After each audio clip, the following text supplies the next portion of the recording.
सोनिया को नींद नहीं आ रही थी, इसलिए वो कुछ पी रही थी। शायद वो किसी का इंतजार कर रही थी। अचानक इसे घर के बाहर किसी के कदमों की आवाज आई। एक आदमी बाहर टहल रहा था। सोनिया ये देखकर अपने कमरे में आ गई और बैठ गई। फिर इसने अपने कपड़े उतारने शुरू कर दिए।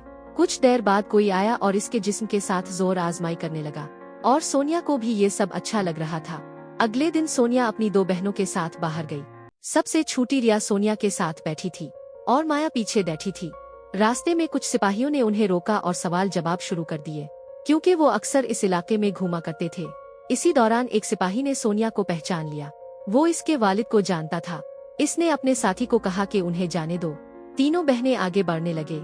सोनिया की माँ इसके बचपन में फौत हो गई थी और इसके वालिद का इंतकाल फिन से 1 माह पहले हुआ था। कुछ देर बाद वो एक दरिया पर पहुंचती है और वहां नहाने और खेलने लगती है। तीनों बहनें एक दूसरे से बहुत मोहब्बत करती थीं। रात को तीनों बहनें खाने में मसरूफ थीं। खाने के बाद जैसे ही माया उठती है, इसे गोली चलने की आवाज आती है, जिससे रिया डर जाती है।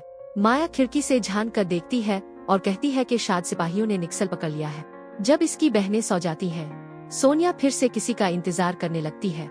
जब इसे दोबारा कदमों की आवाज आती है, तो वो बाहर जाकर देखती है और एक जख्मी निक्सल दरवाजे पर खड़ा नजर आता है। सोनिया की चीख सुनकर दोनों बहनें बाहर आ जाती हैं। सोनिया पुलिस को बुलाने का कहती है, क्योंकि वो एक निक्सल को अपने घर में नहीं रखना चाहती थी, लेकिन रिया इसकी मदद करना चाहती थी। रिया और माया सोनिया की मर्जी के खिलाफ इस जख्मी को एक कमरे में ले जाती है। इसके पाँव पर गोली लगी होती है। सोनिया मेडिकल की तालीम हासिल कर रही थी, इसलिए वो गोली निकालने लगती है। इस आदमी का नाम जीवो था। जीवो को बुखार हो गया था, इसलिए सोनिया ने रिया और माया से कहा कि इसका ख्याल रखो। जब जीवो बाथरूम गया, तो माया इसे देखने लगी, क्योंकि इसे जीवो अच्छा लगने लगा था। फिर वो इसके साथ लेट गई। अगली सुबह जैसे ही जीवो की आँख खिली, वो कमरे में इधर उधर देखने लगा। एक अलमारी में इसे जमीन की बहुत सी फाइलें और कागजात मिले। वो उन्हें देख ही रहा था कि किसी की आवाज आई तो वो कागजात नीचे रख देता है। माया इसके लिए नाश्ता ले आई थी। जब इसने पूछा, तो जीवो ने बताया कि वो दूसरे शहर से आया था, मगर फौज ने इसे निक्सल समझ लिया। माया इसे अपने खानदान के बारे में बताती है। वो कहती है कि वो किसी बड़े शहर जाना चाहती है ताकि नौकरी करे। मेरी बड़ी बहन सोनिया डॉक्टर बनना चाहती है और रिया यहीं रहना चाहती है। सोनिया छपकर ये सब सुन रही थी और वो समझ गई कि माया को जीवो पसंद आने लगा है। कुछ देर बाद रिया और माया घर के काम में मसरूफ थीं। फिर सोनिया आकर रिया से कहती है कि जीवो का ख्याल रखना, लेकिन माया को ये बात अच्छी नहीं लगी, क्योंकि सोनिया इसे जीवो से दूर रखना चाहती थी। तीनों बहनें बाहर बातें कर रही थीं और जीवो सोनिया के कमरे में कुछ भून रहा था। रात को रिया जीवो के लिए खाना लाती है। दोनों खाते वक्त बातें करते हैं और आहिस्ता आहिस्ता एक दूसरे के करीब आ जाते हैं। तभी सोनिया आकर रिया को वहाँ से हटा देती है। जीवो समझ गया कि सोनिया इसे पसंद नहीं करती। सोनिया की नजर में जीवो मुजरिम था, इसलिए वो इसे कहती है कि ऐसी कोई हरकत ना करना जिसका बाद में पछतावा हो। कुछ दिन बाद तीनों बहनें वकील के साथ बैठी थीं। दरअसल उनके वालिद को गुजरे 1 माह हो चुका था, लेकिन जमीन जायदाद अब तक उनके नाम मुंतकिल नहीं हुई थी, इसलिए उन्होंने वकील को बुलाया था। जैसे ही जमीन उनके नाम हुई, तीनों बहनें अलग होने वाली थीं। कुछ दिन बाद वकील दोबारा आता है और बताता है कि उनके वालिद की सारी जमीन अब उनके नाम हो चुकी है। ये सुनकर तीनों बहनें बहुत खुश होती हैं। वकील ये भी बताता है कि जो जमीन वाला मुकदमा चल रहा था, वो भी हम जीत गए हैं। जीवो भी ये सब सुन रहा था और वो अपने माजी को याद करने लगा। असल में सोनिया के वालिद फिन बहुत अमीर थे।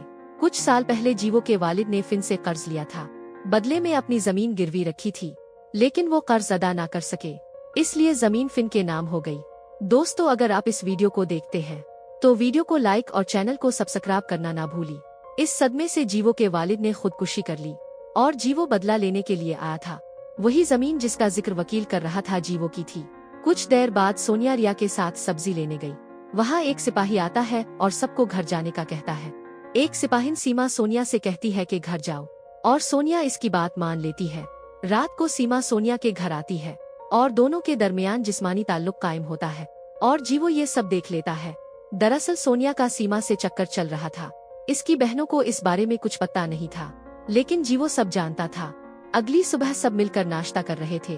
तभी माया जीवो को अपने पाँव से छूने लगती है, जिसकी वजह से जीवो को खाना निगलने में दिक्कत होती है। माया की नजरें देखकर सोनिया समझ जाती है कि इसने कुछ शरारत की है। नाश्ते के बाद जीवो नहाने जाता है। चूंकि वो जख्मी था, इसलिए रिया से मदद मांगता है। रिया भी इसकी मदद करती है। तभी माया उन्हें साथ देख लेती है और जलन महसूस करती है। दूसरी तरफ सोनिया को अपनी रकम नहीं मिल रही थी।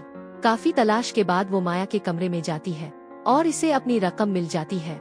सोनिया ने माया से इस बारे में पूछा, लेकिन माया को कुछ भी पता नहीं था। सोनिया को लगा कि माया सारा पैसा लेकर घर से भागना चाहती है। इसी बात पर दोनों के दरमियान लड़ाई हो गई। दरअसल ये पैसा जीवो ने ही वहाँ रखा था ताकि बहनों के दरमियान झगड़ा हो जाए। माया का दिल बहुत बोझल था, इसलिए वो जीवो के साथ खेतों में चली गई। कुछ बातों के बाद जीवो ने इसके साथ जिस्मानी ताल्लुक कायम किया। जब दोनों वापस घर आए तो सोनिया ने उनके गंदे कपड़े देख लिए और सब समझ गई। रात को फिर किसी बात पर सोनिया और रिया के दरमियान झगड़ा हो गया। दोनों बहनें एक दूसरे से बहुत बुरा बर्ताव कर रही थीं। रिया ये सब देखकर रोने लगी। वैसे ये लड़ाई भी जीवो की चाल थी। रात देर गए सोनिया अकेली बैठकर कुछ पी रही थी। इसी वक्त जीवो भी आकर इसके साथ बैठ गया। सोनिया ने जीवो से कहा कि वो अपनी बहनों से बहुत प्यार करती है। माया शायद गुस्से वाली हो मगर दिल की अच्छी है। बात करते करते सोनिया रोने लगी और जीवो ने इसको तसल्ली दी। तभी माया ने दोनों को साथ देखा और इसे लगा कि सोनिया जीवो को इससे छीनना चाहती है। इसी वजह से वो फिर सोनिया से नाराज हो गई। कुछ देर बाद जब जीवो अपने कमरे में था तो माया इसके पास आ गई और इसे छेड़ने लगी, लेकिन जीवो ने इसे कहा कि सोनिया से मुआफी मांगो। ये सुनकर माया फिर सोनिया से लड़ने लगी। अब इसे लगा कि जरूर सोनिया ने जीवो से इसके बारे में कुछ कहा है। दोनों बहनों की लड़ाई और ज्यादा बढ़ गई, जिसकी वजह से रिया उदास होकर बाहर चली गई। जीवो भी इसके पीछे गया और दोनों बातें करने लगे। बातों ही बातों में जीवो ने रिया से कहा कि मुझे तुमसे मोहब्बत हो गई है। रिया जीवो की बातों में आ गई और दोनों ने एक दूसरे से रिश्ता कायम कर लिया। अब वो दोनों दिन भर साथ रहते और मौका मिलते ही एक दूसरे से मजाक भी करते। सोनिया रिया को खुश देखकर बहुत खुश थी, लेकिन माया का दिल जल रहा था। माया ने गुस्से में आकर रिया के खाने में कांच मिला दिया, जिसकी वजह से रिया के मुंह में जख्म आ गया। जीवो को मालूम था कि ये काम माया का है, लेकिन इसने किसी से कुछ ना कहा। अगले दिन जब माया जीवो के साथ सब्जी लेने गई तो एक औरत ने जीवो को जेम्स कहकर पुकारा। माया को अजीब सा लगा, मगर इसने ज्यादा ध्यान नहीं दिया। कुछ देर बाद वो दोनों घर आ गए। जीवो रिया के साथ बाहर गया हुआ था तो माया ने इसके कमरे की तलाशी ली और जल्द ही इसे जीवो की पहचान की चीज मिली, जिसमें इसका असल नाम जेम्स लिखा था। माया ने फौरन सबको इसकी हकीकत बता दी। जब सब ने पूछा तो जीवो ने अपनी सच्चाई बता दी। इसने कहा कि मैं बदला लेने आया था, लेकिन तुम तीनों को जानकर मेरा दिल बदल गया। सब कुछ जानने के बाद भी सोनिया ने जीवो को घर से नहीं निकाला, जिस पर माया को बहुत गुस्सा आया और इसने जीवो की इत्तला सीमा को दे दी।